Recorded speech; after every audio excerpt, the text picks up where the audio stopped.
안녕하십니까. 코코넷 현서에서입니다. 저는 핀테크 금융데이터 활용 사례하고 규제 현황을 설명을 드리고 업계의 제도에 대한 지원을 드리는 순서로 진행하도록 하겠습니다. 금융데이터를 이제 활용했던 사례들은 이제 금융회사들이 먼저 시작을 했는데요. 인터넷 뱅킹이 시작되면서 대부분 이제 금융회사들은 금융데이터의 생산 주체이기 때문에 브랜드의 정보들이 있었고요. 인터넷 뱅킹이 들어오면서 이제 2000년대 초반이죠. 타 금융회사의 정보를 활용한 이제 자산관리, 계좌 통합 서비스 같은 형태들을 제공했습니다. 그래서 이 자료에 보시면 다양한 형태의 금융회사들의 계좌 통합 서비스들이 제공돼 왔었고요. 거기에 이제 앞서 말씀드렸지만 금융데이터뿐만 아니라 다른 데이터와 결합된 형태의 이제 서비스들이 나오는데 비대면 대출에 관련된 것들 아니면 비대면 실명 확인에 관련된 유권 해석에 따라서 실명 확인된 계좌의 정보를 활용하기 때문에 타 은행의 계좌 거래 내역을 확인하는 방법들 그런 형태로 이제 금융회사들이 주로 금융데이터를 썼습니다. 핀테크 쪽에서는 이따 다시 업별로 사용하는 방법들이나 사용하는 정보들을 설명드리겠지만 이런 금융회사들이 사용했던 정보들을 조금 더 다른 영역 형태로 사용하는 모델들이 좀 나오고 있었는데요. 개인 고객뿐만 아니라 기업에 관련돼서는 조금 더 좀 발전되는 형태를 보이고 있습니다. 기업들은 자기 시스템들을 대부분 갖고 있어서 특히 공공이나 대기업들 같은 경우에는 과거 이제 은행이 전산화가 되는 과정과 함께 자체 시스템 내에 금융정보를 가지고 생산성을 높이는 방법들을 썼는데요. 현재 이제 중소기업이나 중견기업으로 확대됐던 것들이 지금 핀테크 시대에 오면서 개인 사업자를 대상으로 하는 핀테크 서비스들이 이제 많이 나오고 있습니다. 그래서 이런 부분들이 시장에 이제 확산되는 형태를 보이고 있고요. 해외 금융정보를 활용하는 사례들도 이제 나오고 있습니다. 왜냐하면 우리의 기업들이 글로벌로 진출하면서 글로벌 나가 있는 해외에 있는 계좌나 금융정보들을 활용하는 사례들이 있어서 국내에 있는 이런 금융정보를 연결해주는 회사들이 이제 해외에 진출하는 사례들이 조금씩 보여지고 있습니다. 오늘 이제 주제가 금융데이터 활용에 관련된 것 중에 이제 핀테크이다 보니까 제가 좀 정리를 좀 한번 해봤는데요. 핀테크 영역별 금융데이터가 어떻게 사용되고 있는지를 한번 현재 정리를 좀 해봤습니다. 그래서 결제 성공 부분이었는데요. 아마 기억들이 나실지 모르겠지만 2014년 말 15년 할 때 카드 정보를 간편결제 업체들한테 저장해도 되냐가 아마 그때 화두였을 겁니다. 계좌 정보를 간편결제 사업자, 피사업자들이 계좌 정보나 결제수단 정보를 가지고 있어도 되냐 이런 것들이 화두였는데 지금은 대부분 다 갖고 계시죠. 그래서 계좌번호나 신용카드 번호들 또는 결제수단 식별 정보를 이제 가지는 구조를 갖고 있는데 최근에 이제 해외 송금업 같은 경우에는 이슈가 생겼던 게 수취인 계좌번호를 이제 알아야 되는 특근법 때문에 그런 이슈 때문에 수취인 계좌번호를 받아도 되냐 안 받아도 되냐 이런 논쟁들도 있었고 결국은 이제 결제원에서 운영하고 있는 은행권 공동 오픈 플랫폼에서 정보를 제공하는 형태로 진행된 걸로 알고 있습니다. 이번에 금융위에서 추진하고 있는 이제 마이데이터 영역일 텐데요. 자산관리라고 저는 표현을 했는데 서비스 형태로는 가계부라고도 표현하고 다양한 형태가 있는데 아마 전 금융권의 정보들을 가지고 새로운 이제 서비스를 제공하려고 합니다. 정부 당국에서는 본인 신용정보 관리업이라는 용어를 이제 쓰셨는데 대부분 개인 고객들의 신용정보나 자산관리를 해주는 서비스 형태를 가지고 있습니다. 이때 필요한 정보들이 상당히 많기 때문에 이 정보보호 이슈가 이 부분에서 상당히 좀 큰 이슈가 되지 않을까 생각이 들어지고요. 인슈어테크도 비슷한 영역이지 않을까 생각되는데 보험 쪽에 좀 특화된 영역이라고 보여집니다. P2P 금융 같은 경우에도 사실은 지금 아마 앞서 토론할 때는 참석은 하지 않았지만 금융데이터 활용에 대한 얘기가 안 나왔을 텐데 이 부분도 이슈가 있긴 합니다. P2P 금융이 지금 정의된 게 이제 대부업과 플랫폼 사업자로 나눠 있고 대부업이 이제 금융 사업자로 되어 있는데 여기들도 투자자에 대한 계좌번호들을 부여하고 계시거든요. 왜냐면 투자자가 이제 입금하고 또 투자 예치금에 관련된 가상계좌 금융정보는 아니면 신용정보로 보여줄 수 있는 정보들, 그래서 투자자의 금융이나 신용정보가 쓰여질 개연성들이 있는 영역이고요. 또 하나는 좀 P2P 금융 같은 경우에는 그 정보 생산 주체로서 역할이 이제 이루어질 수 있을 것 같습니다. 지금 이제 논의되는 것들을 보면 금융회사의 정보를, 금융정보를 가지고 P2P업들이 이제 활용하겠다고 하는데, 사실 이제 P2P 금융에서도 정보 생산이 이제 이루어질 거고, 그런 것들에 대한 정의들도 좀 고민돼야 될 요소가 아닌가 생각됩니다. B2B 핀테크는 그 기업이나 회계 세무에 관련된 것들이라서 보통 그 자기 법인의 정보들을 가지고 쓰다 보니까 아마 정보보호 이슈는 그리 높지는 않지만 이쪽도 활용도가 상당히 높게 나오고 있습니다. 그래서 정보 생산 수치로 보면 뭐 은행과 신용카드 쪽이 정보를 가장 많이 갖고 있는 걸로 좀 보여지고 있고요. 뭐 다른 이제 금융권들까지 확대되는 모습을 보이고 있습니다. 오늘 제가 이제 이 자리에 쓰게 된 건 규제에 관련된 업계 의견을 얘기하는 건데요. 그래서 국내 규제 현황을 좀 더 제가 정리를 좀 해봤습니다. 이제 정보 데이터다 보니까 이제 정보보호가 핵심이고요. 그래서 이제 개인정보법을 기본법으로 해서 이제 여기 보시면 전자금융거래법, 뭐 신용정보법, 금융실명법, 정보통신망법이 이제 기본적인 법의 체계에 이제 들어오게 되고요. 기본적으로 이 법들은 대부분 전자정거래를 하기 때문에 전자문서나 전자거래법, 전자서명법을 또 준용하거나 이용하고 있습니다. 근데 이게 이슈가 뭐냐 하면 이 법들이 만들어졌을 때는 사실 그 영역들이나 산업을 업에 관련된 것들을 정의하는 법들이거든요. 그러면서 데이터나 정보에 대한 보호해야 될 것들이 조금씩 첨언이 가기 시작했어요.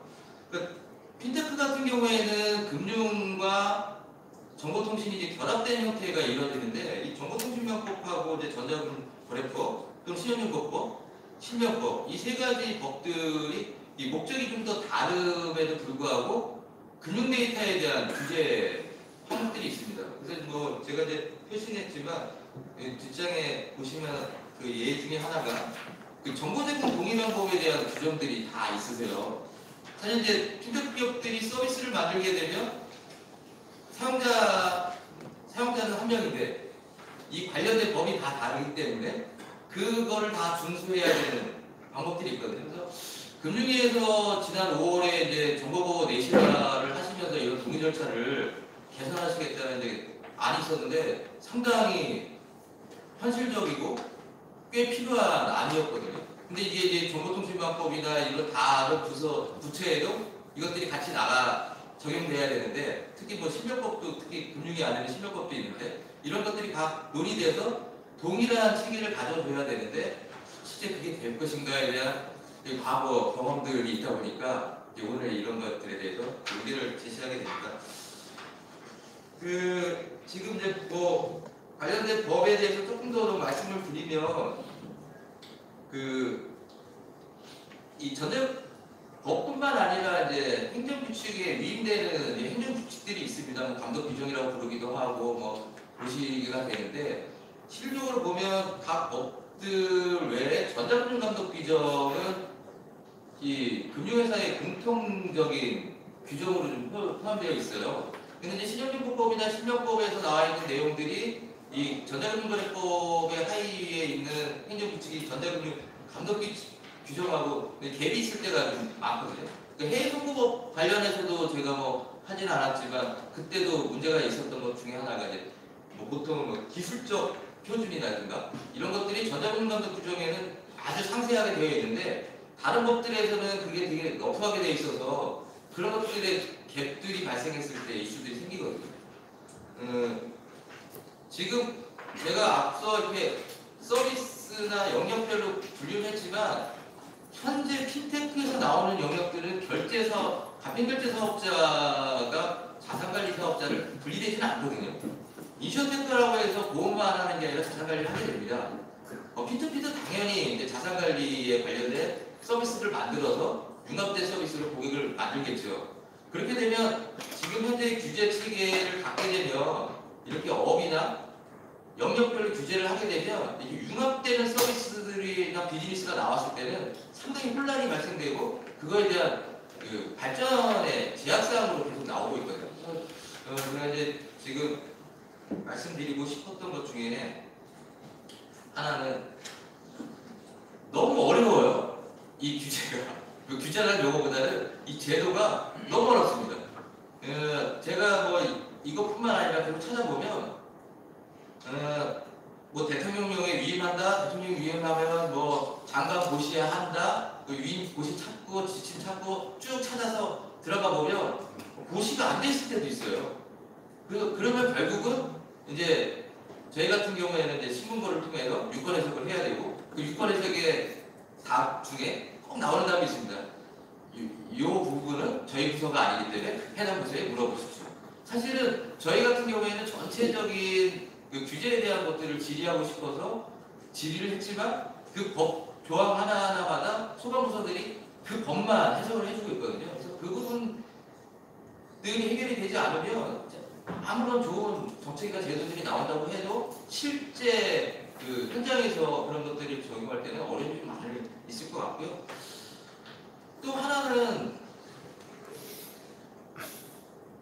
뭐 아까 교수님이 말씀하셨지만 규제의 통일성이 진짜 없습니다. 그러니까 정보통신망법이나 시용정보법, 뭐 정보법 한 3번만 읽어보면 같은 말 같은데 다르기도 하고 다른 말 같은데 같기도 하고 뭐 몇 가지 예를 든다면 뭐 동의하는 방법 중에 전압을 해야 된다는 데가 있고 유무선 통신을 해야 되는 데가 있는데 유무선 통신과 전화의 차이점은 도대체 뭔지 뭐 이런 것들에 대한 문제들이 보이고요. 더 중요한 건 뭐냐면 형식적 규제로 다 되어 있어요. 뭐 한 예를 드린다면 아마 모든 사업자들은 개인정보 처리 방침을 고시해야 됩니다. 개인정보를 활용하게 되면 제가 이제 여기 국회에서 하기 때문에 정무위 이제 홈페이지에 들어가서 이제 개인정보 방침을 봤죠. 되게 형식적으로 되어 있습니다. 전화 걸면 그 담당자가 있을지 모르겠고 지금 뭐 수탁기간의 기간이 끝났는데 아직도 2012년, 17년 12월 30일로 되어 있는데 아직도 그렇게 2018년인데 고시되어 있거든요. 사실 뭐 이게 왜 이게 문제냐면 형식적인 규제로 되어 있어서 그 형식만 갖추게 되면 문제가 없다라는 인식들이 좀 있어요. 그러다 보니까 사업자들도 그냥 형식으로 끝내려고 하고 실질적인 정보 보호나 보안에 대한 투자를 안 하는 문제가 계속 발생하거든요. 뭐 이따 제가 규제 개선에 대한 제언을 줄 때 말씀드리겠지만 교육이라는 것들이나 이런 것들 지원이라는 부분이 없고 하지 말아야 될 것 또는 책임져야 될 것만 제도에 되어 있습니다. 그래서 그 부분에 대해서 좀 이제 저희 업계를 대표한다고 말씀드리기는 조금 부족할 수 있겠지만 규제 개선에 대한 제언을 좀 드리도록 하겠습니다. 먼저 지금 상당하게 금융위의 3월, 5월, 8월 나왔던 자료를 보면 매우 고무적이고 저는 상당히 노력을 하신 것 같아요. 그 안에 있는 내용들을 꼼꼼히 잘 읽어보시면 아마 금융데이터 활성화에 매우 도움이 될 것 같습니다. 근데 그와 함께 좀 병행했으면 하는 게 이 기존 규제에 대한 정비가 좀 빨리 이루어졌으면 좋겠습니다. 그러니까 앞서 말씀드렸던 각 법에서 쓰고 있는 용어하고 문구부터 좀 통일이 이루어졌으면 좋겠고요. 그게 아마 뭐 법을 개정하거나 시간이 좀 필요하다면 좀 해설서를 해서 그 용어들이나 해석들을 계속 공무원분들한테 해석을 부탁하지 않아도 그 해설서를 통해서 사업자들이 다 이해할 수 있는 수준으로 좀 만들어 주셨으면 하는 게 제일 급한 게 아닌가 하는 생각이 들고요. 두 번째는 그 5월에 발표했던 내용인데 30%까지 도입을 좀 하신다고 했습니다. 저는 그 부분이 되게 중요하다고 생각되는 부분이거든요. 그러니까 지금 뭐 진입규제라고 산업을 만든다, 뭐 업을 만든다고 하는데 사실은 업을 만든다고 하면 국회 법을 통과해야 되고 시행령, 각종 제도가 하면 경험 측상 보면 최소 1년, 2년이거든요. 그 업이 만들어진 후에 2년 후에는 그 업이 없어질지도 몰라요. 그래서 저는 그런 어떤 그 진입규제나 위험에 대한 이런 업에 대한 정의보다는 지금 준비하시고 계시는 상식평가제의 그런 지원이나 교육 관련된 부분들을 좀 더 강화해서 사업자들이 금융 데이터를 잘할 수 있게, 그리고 잘못 사용하지 않도록 교육해주고, 그 다음에 위험하지 않도록 쓸 수 있게 계속 관리해주는 게 되게 중요하다고 생각되고요. 그런 입장에서는 보면 진입장벽은 최대한 낮춰주는 게 맞지 않는가 생각됩니다. 지금 이슈로 나왔던 마이데이터 이슈로 나왔던 몇 개의 사례 업체들은 사실 3년 전에 스타트업이었습니다. 제 경험에 7명, 5명이 모여서 만든 회사였거든요. 근데 지금 만드는 자본금 얼마의 허가제를 하게 되면 그런 사업 기업들은 출연할 수 없는 구조가 됩니다. 그래서 이 진입장벽에 대한 것들은 다시 한번 좀 제고를 해주시고, 지금 잘 준비하고 계시는 상시평가제를 조금 더 강화해서 기존의 사업자들이 제대로 금융 데이터를 활용할 수 있도록 좀 제도를 좀 바꿔주셨으면 하고요. 또 하나는 이제 새로운 기술에 대한 수용을 할 수 있는 제도가 해야 됩니다. 그 기술에 대한 어려운 얘기를 하면서 저도 사실 기술을 잘 몰라서 아까 교수님이 말씀하신 기술을 몰랐는데, 이게 우리가 아주 아픈 경험을 갖고 있어요. 2000년도에 공인인증서 의무화, 액티브엑스, 보안 3종 세트라고 우리가 흔히 말하는 이거의 아픈 경험을 갖고 있거든요. 사실은 액티브엑스를 어디도 규제하지는 않습니다. 어떤 법에도 액티브엑스를 쓰라는 말은 없었는데 사실 그 숨어있는 규제들이 있었거든요. 이제 이런 것들을 고려를 해서 우리 이제 기술 중립성이라는 용어가 있지 않습니까? 그래서 모든 제도를 만들 때 기술 중립성이라는 대원칙을 입각해서 무슨 제도와 정책이 만들어졌으면 좋겠고, 이런 것들이 아마 금융 데이터 활용에 상당히 도움이 좀 됐을 거라고 보여지는데, 이제 마지막으로 드리고 싶은 게 딱 하나입니다.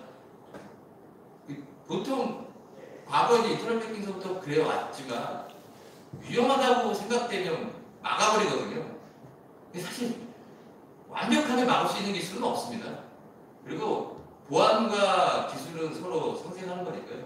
그래서 위험하다고 금지한다기보다는 그 위험을 잘 관리할 수 있도록 그런 기반을 만들어주는 제도가 만들어지면 아마 우리나라가 전 세계적으로 가장 성공하는 핀테크 국가가 되지 않을까 생각이 듭니다. 이상으로.